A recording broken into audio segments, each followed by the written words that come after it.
వచ్చి కూర్చోన్నాడా? యాం కార్తీక బాగుండవా?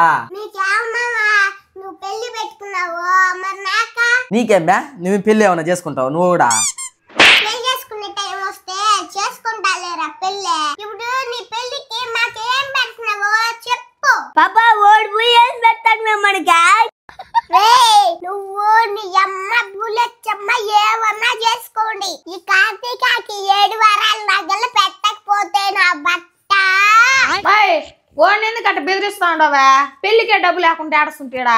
నువ్వు కూడా గమ్మని కూర్చోమ్మా, నీకు నన్నపసం దండ తీస్తానా? మా పాప ఏదో అడుగుతుంది, చేసేయచ్చు కదరా తమ్ముడు. ఏంది మే మీరా ఎట్ట తయారవుతున్నారా? నువ్వు నీ మొగుడు 10 లక్షలు ఆడతాడు, ఇదేమంటే 7 వారాల నగలు ఆడతాది. ఏంది మే నా బతికి ఎట్ట తయారైందా? నా పెళ్లి సరే, నా బతుకు సరే. మీ కష్టం పగవాడికి కూడా రాకూడదు గురుగారు. మరేరా అన్నా దానికేందన్నా తీర్చేదే? దాని పెళ్లికి పిల్లడమే ఎక్కువ.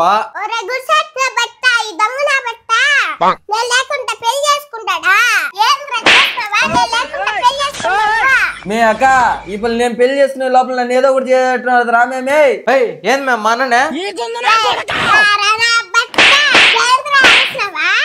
ఎందుకంటే అరుచుకుంటున్నారు? ఆ పిల్లడికి నేను రీచ్ అయ్యచ్చు కదరా.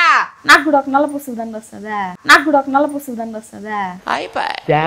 బా మీరు బోండి మీద తెల్లా నేను పెళ్లి పెట్టుకునింది దీనికి నగలు, నీకు నల్ల పూస్తాడంట తెచ్చేది అనుకున్నది నేనా? నువ్వు కూడానా? మీరు సరే, నా పెళ్లి సరే. పోండ్రబ్బా, ఇది ఒట్టి ట్రయల్ రేనమ్మా. రే యాడికి రా పోతున్నావా? కొత్త కారు ఒకటి లాంచ్ అయిందంట్రా, తీస్తాను పెళ్లికి. నా పెళ్లి మీరు అడగతా నాకు పిచ్చెక్కిపోతున్నది. కొండయ్యా రే రే రే మేము లేకుండా నీ పెళ్లి ఆడు చేసుకుంటావు చూస్తాం కానీ రా.